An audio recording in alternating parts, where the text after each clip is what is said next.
I believe that if we did studies, maybe assessing the quality and quantity of life as a result of adolescent pregnancy, for example, we can design programs that address some of these problems. So with that, I want to pause and just leave by having the faith that the crisis that we talk about today is something that we can avert. It is, we are still not very far. As Kenya, I know we are beyond the 2.1 fertility rate. And we can address some of these challenges by embracing Gen Z. At the time, I want to welcome one of the implementing partners representative to be able to make her remarks. That's Madam Mercy Kamau from the Mathare Children Fund.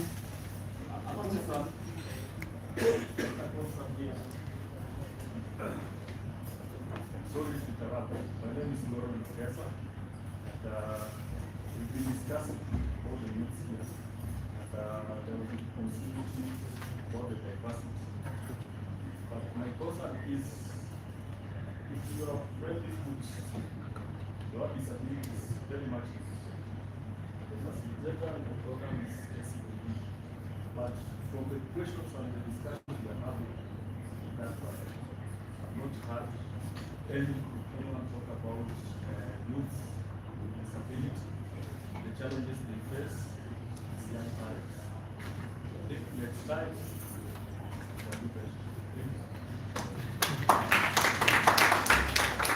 Thank you so much for that concern, and it is well noted. Most welcome, Madam Mercy. Thank you very much. And I'm here to represent the partners who are implementing programs among the, in Kenya. And my name is Mercy Kamau, and I work for Mathare Children's Fund for Nairobi as the Executive Director. And I'm delighted to be here to have this conversation around the youth. So I've listened to the panel of the young people and have really brought out the issues that are really very pertinent as we implement these programs for the youth. And just to summarize, the key one that is ever mentioned anytime we are getting the youth is about money, employment, economic opportunities. That is a very key aspect of youth empowerment, and if not addressed very well, the problem will persist. The other issue is mental well-being. And this is very persistent among the young people because the young people have a lot of pressures.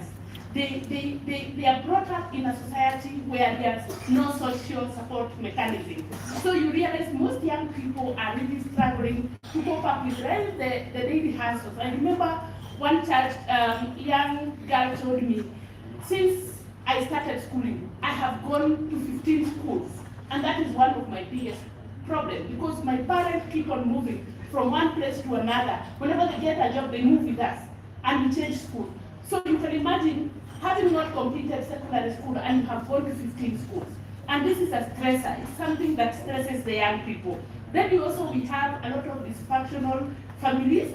Right now we have so many families, they're called apart together, the ones who are co-parenting.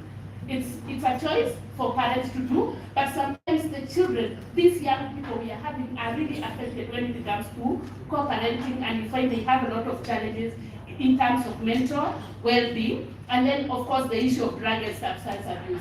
The other issue is the sexual reproductive health rights. I think among the young people, there are a lot of information gap, access gap.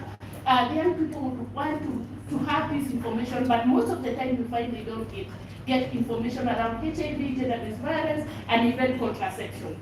So I just want to give an example of a model that we are implementing within Mathare for young people. And for this case, I'm narrowing it down to teenage mothers because we are dealing only with teenage mothers. These are young people below 19 years, they already have babies.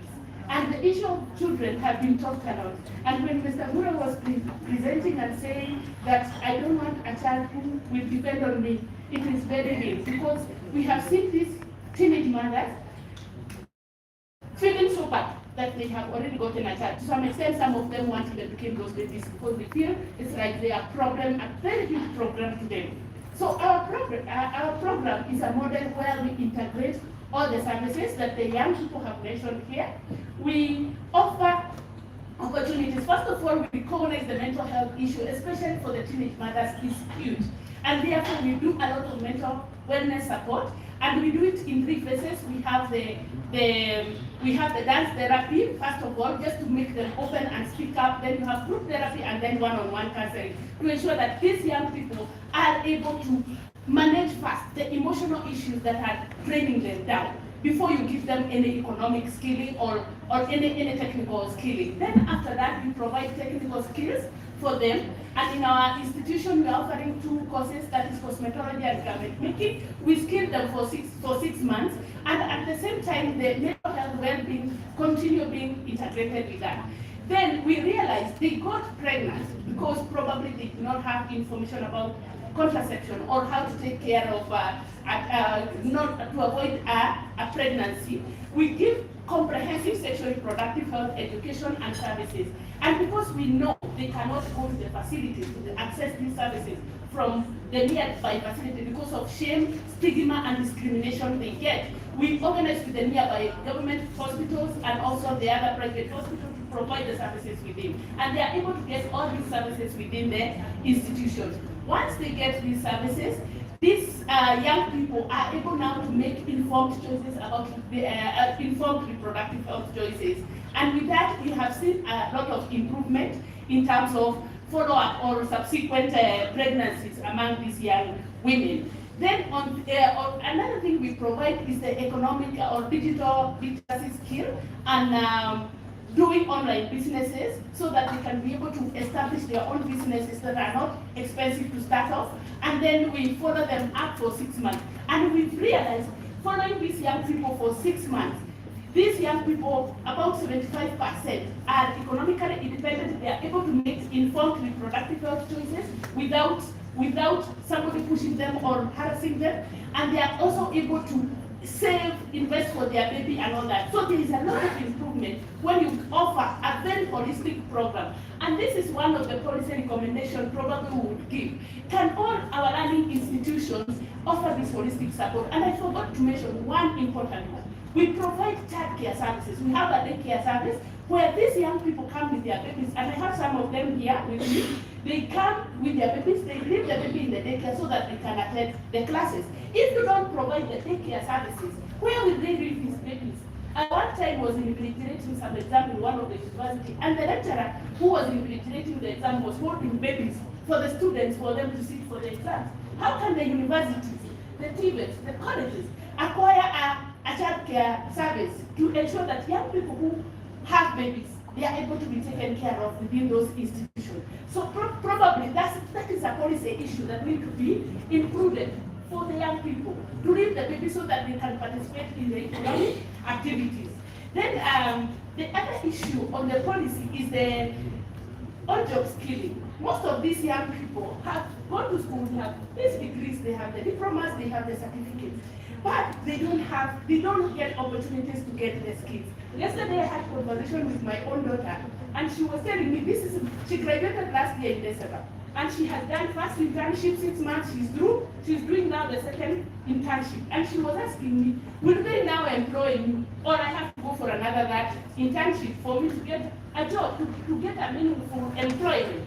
So these are the problems of young people. How can we do them on-job skilling, and then we provide them opportunities to get jobs so that they can have an income? Because income is a really great thing for them. Then the other thing, especially for the young people who get pregnant when they are still young, they have babies who depend on them, and yet they cannot access any service within this Republic of Kenya because they are minors. They are classified as minors. They cannot access SHA, they cannot access M-Pesa Line, they cannot access bank account, and this limits them. Like for our case, we train teenage mother. Right now we have even a 13-year-old. You train them, you offer them skills, but they cannot start a business. Why? Because they don't have an identification card. Yet they have the responsibility to take care of a young baby. So these are some of the policy gaps that need to be looked into. When I have a baby and I'm less than 18 years, how can the government support me to be able to access all the services I don't acquire, because I also have a responsibility to take care of my own baby? Then the other issue, when it comes to sexual reproductive reproductive health, the young people are very on digital platforms. The bishop has told us the sun sorts him out when he is in those challenges. They are on digital platforms. How can we have a policy on telemedicine to enhance access of these services for the young people? Maybe something that works for them. They can order, like in my Dawa platform, they can order contraceptives, they can order whatever services they want to get. They can have consultation online so that they can access these SRH services without having to go and queue in the facility. Where we work, like in Madara informal settlements and other informal settlements, the queues in those facilities are usually very long. So when you send a young woman or a young man to go and receive SRH services in those facilities, if they can see their auntie, their mother, there's somebody there, they will run away from those facilities. But because digital spaces are very discreet, they can be able to access the services at a personal level. Maybe a policy to come up to be brought forward so that these services can be accessed easily using the digital platform. The other issue is about parental engagement. I know most of us just became parents. We just found ourselves parents. Nobody took us to a school. Anybody who went to a school for parenting? If you are a parent, we never used to hear me and you became a parent. Or you have impregnated a woman and you become a parent. We never chose to be parents. We just found ourselves to be parents. Is it possible through the government regulation we have parenting school where parents can be equipped with skills how to parent young people? Yeah, we know our children are seeing us as ancestors. But for us, we believe we are not ancestors. We believe we are providing them the best. But for them, they are viewing us differently. So if we have those parenting engagement and we are able to bring together the young people and ourselves, we can be able to guide them with the wisdom we have and the knowledge they have, because they also have a lot of knowledge and innovations. We bring them together and we come up with something good. So I think those are some of the things that I would recommend for policy so that we can be able to engage our youth and make a meaningful change in them. And then the last one, also the financial institutions, like the banks. When a young person wants to get a loan to start a business, they have been skilled, they have had, they have gone to university and they want to start something, or they have gone to Tibet and they want to start something, a business. They go to a bank to get for a loan. They are asked, who are your guarantors? Have you had a bank account before?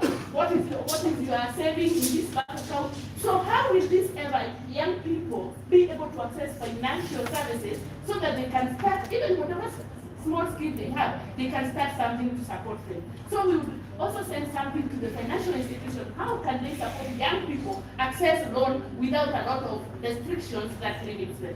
So thank you very much. I think that's what I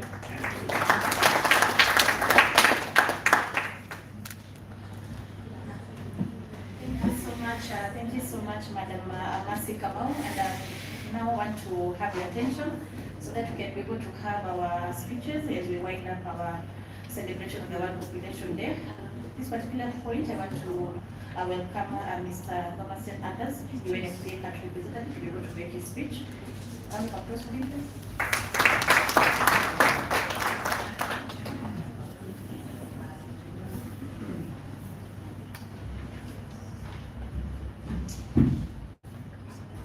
What a wonderful day it is today, and what a wonderful discussion we have had in this very diverse group. I don't want to identify as young, old, ancestor, Gen Z, Gen X, Boomer, or anything. At the end of the day, I'm a human being, and you're a human being. And I think no matter the age that we have, we respect each other as human beings, first and foremost, despite the age, despite the orientation, despite our beliefs. As the bishop said, this is an invitation for all of us to join hands and walk together in one way or another. First of all, let me, because this is a formal event, so I want to do a little bit of protocol here.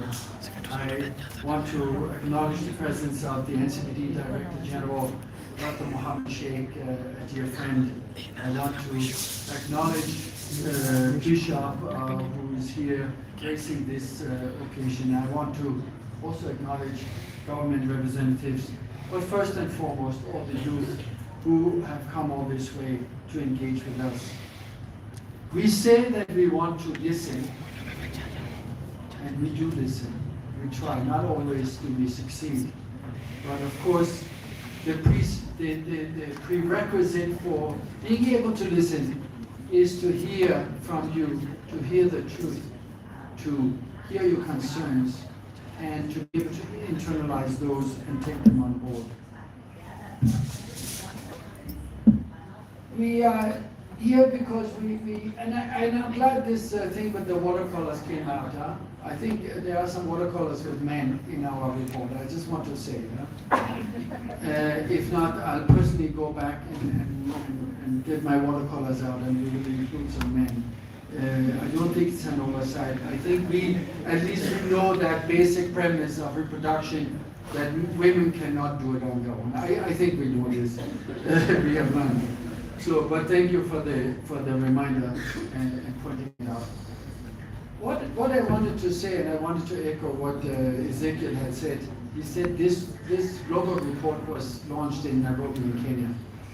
But I wanted to just emphasize that the fact that every year for the past 25 or 30 years, UNFPA has launched a flagship report on a pertinent theme globally, whether it's reproduction in a refugee humanitarian setting, or the milestone of reaching 8 billion people in the world, etc. But every year that was launched in New York, or in Geneva, or in Paris, or I don't know, London, huh? But it was never done in the Global South. It was never done in the Global South. And when they said, okay, now we have to launch it in the Global South, where in the Global South did they choose to launch it? For a global audience with live streaming globally, Nairobi, Kenya. Please give a round of applause. It is because of the position that Kenya holds, not only in Africa and East Africa, and particularly as a representative of the Global South, you see, attracting the UN and so on to come here. It is also because of the good work that Kenya has done in the area of population and population dynamics. There, as you will see, I'm preempting Dr. Sheikh's speech, but there, Kenya has really shown remarkable progress in terms of regulating fertility, making sure that people actually have access to health care, bringing down maternal mortality, etc. I know there are still problems, it was highlighted in the speech, but still, when you start comparing to neighboring countries, Somalia, Burundi, South Sudan, what have you, even Uganda, Kenya has made huge progress. I don't want to reveal my age. I started my first job in the UN in 1998. That's a few years back. My first job in the UN was where? Here in Kenya. And I traveled throughout the counties here. And you know, the access to healthcare, etc., back then was pretty basic. As I travel around now, I still see problems, but I also see the remarkable progress that has been made and that you see throughout Kenya in many counties. So a lot of things have happened in the past couple of years. 27 years, I admit. Yes, I'm not an ancestor. I'm before. I'm a bit younger than that, but we are walking hand in hand. So what is interesting in the world is that from then to now, you have seen a huge urbanization. When the size of Nairobi doubled from when I worked here then till now. The maternal mortality has come down, fertility has come down, and Kenya has really shown progress. Now, when you compare with the rest of the world, Europe, Mohammed Sheikh and I myself, we went to China. just last year, and you see the problems they're struggling with. In fact, they are struggling with fertility that is below replacement. If everyone has 2 children, you have replacement, right? Because you have 2 parents, and then they produce 2 children, and then you have replacement. Of course, Ezekiel, as the scientist, will say, no, it's not actually correct because it's 2.1, because some people will die in the process, so you need to add 0.1, and that is replacement rate. But in China and Europe, many places you see fertility rates that are 1.4, 1.5, 1.2. In China, for example, also below that. So they are not producing enough children to replace themselves. So that, in fact, has become the biggest or a huge problem in the world now. And so when we have this report, which I don't see the front page of right now, but it's very beautiful. It's about choices on both sides of the equation. You know, it's about babies, not having too many, so that we can take care of them in an orderly way, provide for them, make sure they all survive, make sure they all have food to eat, make sure they all get education, etc. But also not having so few that we are not replacing ourselves as the human race, right? So, but what the big issue is now,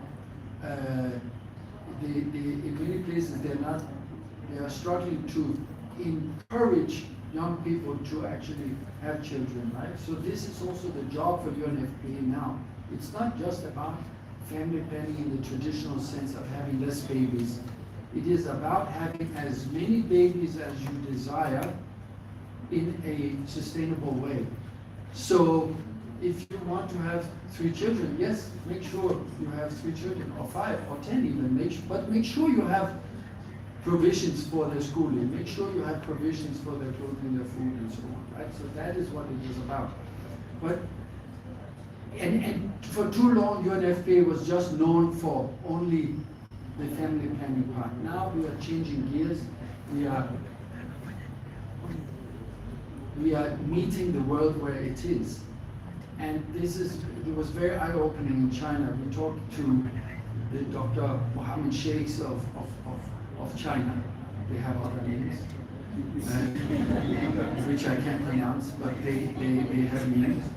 And they are saying now we need to engage with young people for them to marry, and when they marry, to have children. They were telling us stories that with this one-child policy in China, which was probably necessary at the time, but now people marry and they get a puppy. They don't get a child. This is a true story. Mohammed, you would back me up. So it's really challenging, and we may have pockets in the population, particularly in the urban setting of Kenya.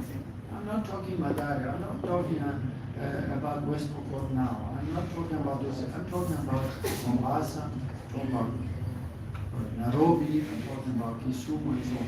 And there we see those trends that are the global trends already coming. So we need to have these support mechanisms in place, which means access to healthcare without going bankrupt. We need that moral and support that is there. A lot of people don't feel they have the family network when they're here because, you know, in the past people had children, etc., but their grandparents were there in the village, so they would just take care. Now, young people are here, they are working from early morning to late evening, but where are the grandparents to support? They are up country, right? So that fabric in the society has changed, and that is now leading into a area where the fertility is actually low, and people are not, they want children, but they can't responsibly feel that they can put children in this world without having some sort of support. So there's a whole new dimension to that. We see it in many other countries, but it will eventually come here to Kenya, and it will It will start probably in the urban areas. Another thing that is a very interesting change in the world is that is related to the labor force. We see here a lot of those discussion about Tibet, someone was saying. You know, we have a lot of people in universities, very highly skilled and educated. In US, in Europe, in Asia, the advent of artificial intelligence is something that will really change the demands of the workforce. The dilemma now is that manual labor, there's a high demand and people can't find manual labor, at least in Western Europe and US, people to do digging a hole in the ground for planting a tree or doing dishwashing in a restaurant. They can't find people. But yet, college graduates who have spent 4 or 5 years taking an education, spending money for that, either they cannot find jobs or they are being laid off because of AI.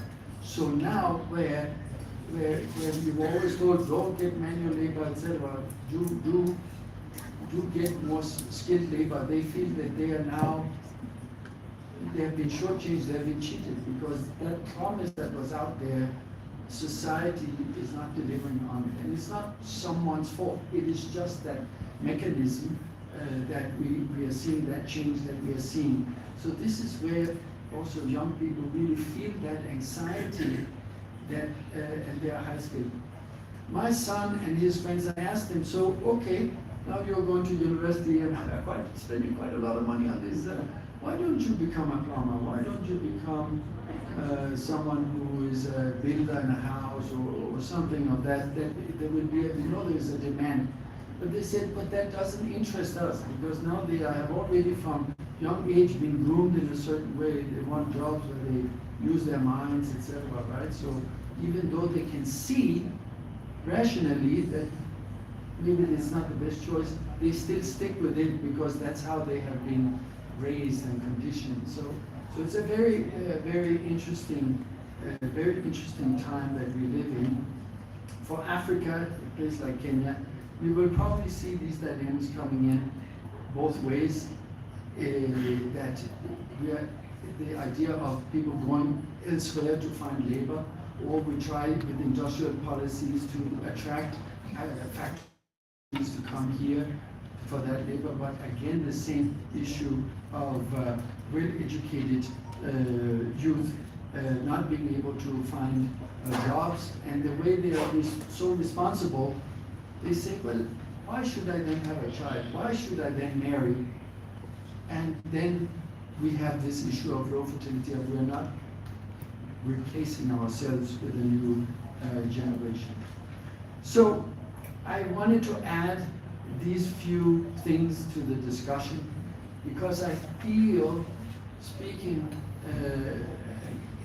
on I don't know which part of the equation, but stimulating this intergenerational dialogue, intergenerational dialogue. That I think we need to step out of this, that this is just a question of the young people against the old people and this and that. There are bigger forces at play, not only in Kenya, but in the entire world, that condition us to now seeing ourselves at odds with each other.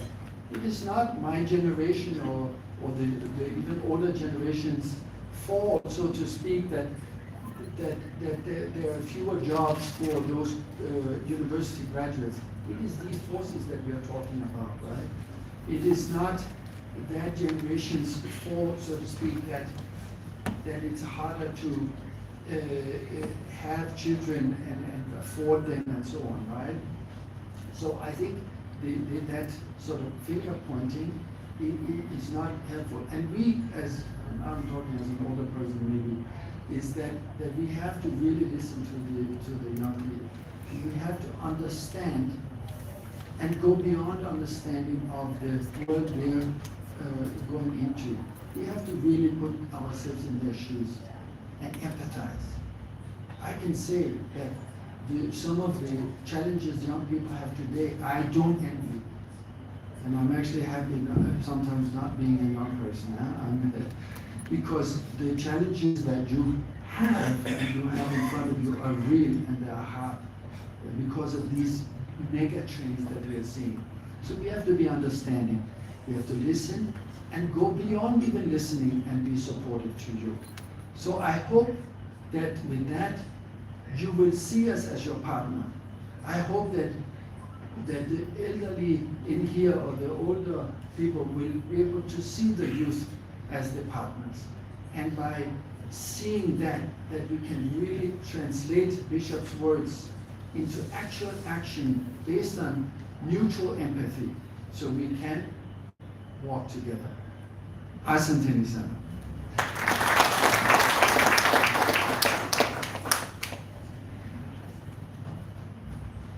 Thank you so much. And at this particular time, I want to welcome the DG MCPD, Dr. Mohammed Sheikh. A round of applause for him, please.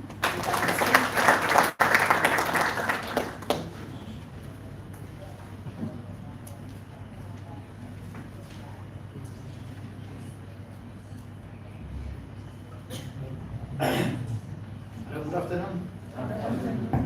Great. So, I want to write on the protocols. Let me recognize the UNFPA County Representative, Sir Thompson Anders, and Bishop John Wadali. First and foremost, I want to say I'm really honored to join you today as we disseminate the State of the World Population Report and celebrate the World Population Day. I know the World Population Day was supposed to be celebrated some time back, isn't it? It's never true, isn't it? We can't even celebrate today, isn't it? Yeah, I want to acknowledge the many youths here, the Gen Zs, isn't it? And the ancestors, isn't it? Yeah? I'm part of the, yeah? Part of the ancestors, yeah? Yeah, but one thing I want to tell you is that for the youths on here, when you're very young, at this early age, you're always looking forward, yeah? It is a stage you reach in your life when you reflect on both sides. You look back and you see the areas that you've missed, what you have achieved, and also you reflect forward, isn't it? So you have not reached that stage. I'm sure the young people here, they focus on only look at it. And also just look back when you were a child, yeah? Serious. Because at the stage where I am, I'm reflecting on both sides, eh? What I have done, what I've achieved, and also what's remaining. It's difficult. So life's like that. But what they say, the future belongs to those who shape it today. Isn't so? So as a country, I think we just need to have this conversation. I'm really delighted we had that very beautiful conversation. And this intergenerational dialogue is very important. As a country, things are changing, isn't it? Yeah, we're in a transition period. The world is also in a transition period and things are changing. But at least we are somewhere where we can learn from other nations that have changed, their population has transitioned from a young population, from a youthful population, to an elderly population. Where right now they are concerned about aging population, they are concerned about declining population, isn't it? One time we'll reach there, but we can learn from that, isn't it? And prepare for that kind of happening, isn't it? So we can shape that future right now and today. So, and the people who can shape at least young people, isn't it? Yeah? Let's not look, I don't like the other aspect of where them and us. These are your parents, these are your ancestors, isn't it? These are our children, isn't it? Yeah? It's legal. This morning when I was leaving my house, I also had my studio. I'm here because of, I'm also here because of, you are because of, studio. We all, that's Ubuntu, isn't it? So let's have that spirit of Ubuntu as a country. So that this we can shape our country. For one thing, Kenya will be blessed. Studio. How many can say that we are blessed? Are we blessed? Yes. Say we are blessed. Studio. Nice environment, nice weather, and as has been here, and it's since 1980. Yeah, Yeah, he was made money and he wants to be, isn't it? Many of us want to be senior. So I'm ready to. So just let me read my speech. For those who don't know NCPD, these young people, the National Council for Population Development is a government agency. As we bring this kind of conversation, we advocate on issues of population matters. We educate Kenyans on population matters. Yeah? Our resource number one are what? Is that? It's our people, isn't it? That's our resource number one. So we must always understand what affects our people, what are the challenges that they face, and we must always prepare our nation on how they can harness the potential of our population. It's an evil. And that's the role of the National Council for Population Development. We work very closely with UNFPA on matters of population. As our slogan has always been, we do issues to do with family planning, but our slogan is this, on issues to do with family. We believe the family is the foundation of our society, the family is the foundation of our community, the family is the foundation of our nation, isn't it? When the family is strong, our nation is strong. And that's where we focus as the council. But we say family is so very important, and in terms of numbers, as we don't say the numbers of children that you want to have. You can have the numbers you want, provided you can take care. If you want 2, you can have 2. If you want to have 10, you can have 10. Provided you can take care of 10. So that's why we call family planning. It's not about the reducing the number. Family planning is about just planning. You can just say at this age, I'm going to university, I'm going to have 1 child. At this, I'm going to do my master's, I'm going to have another child, I'm going to do my PhD, I'm going to have another. Is that planning, isn't it? It's an evil. So the family planning we talk about is about planning for when, how, and who you can have children with, isn't it? It's an evil. So that's the work of NCPD. Today's theme is empowering young people, rising above the challenges and making informed choices for the future. This theme could not have come at a better time because millions of Kenyans are going through a lot of challenges. On top of the everyday struggles, we are now talking about the new kind of crisis, is fertility crisis. With us accounting, we have not reached it, but that is the things that is happening in the world. Countries are really having fertility below the 2.1. The 2.1 is what? Is the replacement level, isn't it? There are countries which are feeling like in the next few years or decades to come, they may not have a population, isn't it? So there is that fertility crisis. More than ever before, many people, especially women and youth, cannot fully control when or how they start their families.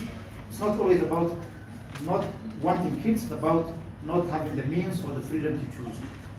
From what we have heard and seen, and the discussion we had, young people are dealing with one. They talked about the lack of economic stability, jobs are scarce, and housing is expensive, isn't it? That's what you talked about, isn't it?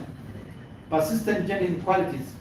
The gentlemen there talked about in this even discussion. We're not even talking about the people with disabilities, isn't it? So caregiving is still seen as a woman's job. Limited reproductive health care, we talked about issues to do with accessibility, issues to do with availability, and issues to do with about affordability, isn't it? Of the health care. Contraceptions and fertility treatment access are not where they should be, especially those rural areas. You say you go there at 9 in the morning and you get service at what time? 5 again? Different, isn't it? And then there are the harmful norms, things like FGM and gender-based violence. We talked about the climate anxiety and other issues that continue to hold back our youth and our population. We also talked about informed choices, access to sexual and reproductive health, and maternal health. On top of that, there are also the triple threat, and we have seen many times we talked about the issues of teenage pregnancy, which is a key concern for us as an institution and as a nation. The new HIV infection, especially on the youth, and the gender-based violence, GBV. These are the triple threat we're talking about. It's a threat because it is going to affect our economic growth, isn't it? Yeah. But this is not all a doom and gloom. As a country, we have made progress, as Anders has talked about. Say years back, people could not access services. Yeah, you have to travel miles to get services. But today, at least we have made progress as a country. We have reduced maternal mortality from as high as from 800 per 100,000 to as low as probably right now we're talking about 150 per 100,000 maternal mortality. We have reduced child mortality, we have reduced infant mortality, We also have reduced, we have improved immunization, we have improved on service, special skills deliveries. So we have made progress, but that's still not enough. We can do better than that, isn't it? Despite these challenges, Kenya has made significant progress. Life expectancy has risen, fertility rates have declined, maternal and child health has improved. As I say, teenage pregnancies have reduced from 20% in 2009 to 15% in 2022. These gains are commendable, but we must do more and faster to secure a better future for our youth. Our issues to do with urbanization. Kenya is gradually getting urbanized. People are moving from rural areas and settling in towns. Most of us here are now looking for white collar jobs, isn't it? That's why we want to have masters, PhDs, and the rest, isn't it? But who is in our farms? Who is working there? We need to take robots there? Yeah? Yeah, there's also urbanization and migration are transforming our society. Over half of the Kenyan population now lives in urban areas. Cities like Nairobi offer hope, but also bring pressures on housing, health, water, and jobs. If people poorly manage this urban growth can worsen poverty and inequalities. It's prudent that we invest in well-planned urban development. The National Urban Development Policy offers guidance on creating inclusive, safe, and sustainable cities. We must also ensure that the rights and dignity of migrants, especially women and girls, are protected from abuse and exploitation. Let's not forget the growing impact of climate change. Our people, we talk about climate anxiety. Drought and food insecurity hit the poor and vulnerable the hardest. We must implement climate smart policies that protect lives and livelihood, especially among young people and young population who depend on agriculture and informal work. Ladies and gentlemen, I would like to pose a question to young people in the room. And this question is, I'm sure we have this discussion this morning. Are we terrified of getting married? Are we terrified? Yes, how many are terrified? If you have below the age of 18, sorry, 25 years or 5 years in this room, and you're terrified, just raise your hand. You're not terrified. Those who are terrified, there are 3 reasons why we get married, isn't it? The first one is companionship, isn't it? Yeah, if you're terrified getting a child, you must also have good for companion, isn't it? The other one, the bishop will tell you is about redemption, isn't it? Keep away from people. Yeah? That's what the bishop say. Bishop Sidio. Yeah, Sidio. Hey, who appears Sidio. And the third one is about Sidio. Progression, Sidio. So whichever you can choose, Sidio. The marriage is not about just having it's just having a friend to share with you. The best time, Sidio. So you can go marry, Sidio. So hiyo weekend Saturday na Sunday tunafanya wengine wanafanya kwa sababu ya kuwa na rafiki, sio pisho, sio, lakini we also encourage to have children, sio? Yeah. According to the Kenya Vital Statistics Report of 2024, there has been steady increase in registration of marriage from the year 2020 to the year 2023. However, there have been a decrease in registered marriages from 20,600 in 2023 to 15,000 in 2024. This does not mean marriages are not taking place, but can be attributed to incomplete returns and submissions. So there are marriages happening, but there are some cases where people are not getting the certificates and not submitting to register department. The two themes of the World Population Day and the State of our Population Report remind us of our shared responsibility. Government alone cannot deliver change.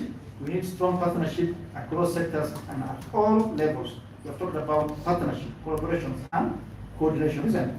And we talked about multi-sectoral coordination. I think one of the gentlemen who was here talked about multi-sectoral coordination to implement population programs that are inclusive and sustainable, as we advocate for what we call meaningful public participation. Meaningful public participation. And that's why we have this kind of dialogue, that we have that kind of diverse thinking, yeah? So that we can imagine of the future and we can together shape the future. And I can tell you, colleagues here, I just came from a meeting in London recently where the world is discussing about Africa. And they're discussing about the youthful nature of African population. By 2050, 1 in 4, 1 out of will be what? Black, Senor, an African, isn't it? And that most probably that black African will be a youthful, or a young African, isn't it? So the thinking of the world is, where are the factories of the world? Are they in Africa? Were they? Yeah. In those countries where the population is aging and declining. And the labor force is where? In this? In Africa, isn't it? So do we bring the factories here or we take the labor there? And who will shape that idea? The youth here. So as Kenyans, we need to shape that discussion. How do we bring the factories here? We must have proper quality education, isn't it? Sindio? High integrity, isn't it? Yeah, unakuwa shopkeeper alafu naiba. Hiyo ni integrity. Bana, sindio? So we must bring the world here to our country, sindio? And Kenya is poised really to achieve, to benefit from that. But the only people who can shape that thing and bring these investors and others to this country is us, yes, sindio? And that's why we need to have that conversation. It's important. So ladies and gentlemen, I just want to call upon all stakeholders here to also let's strengthen our collaboration and partnership. Let's ensure that youth voices are heard and respected. Let's empower young people with education, skills, and help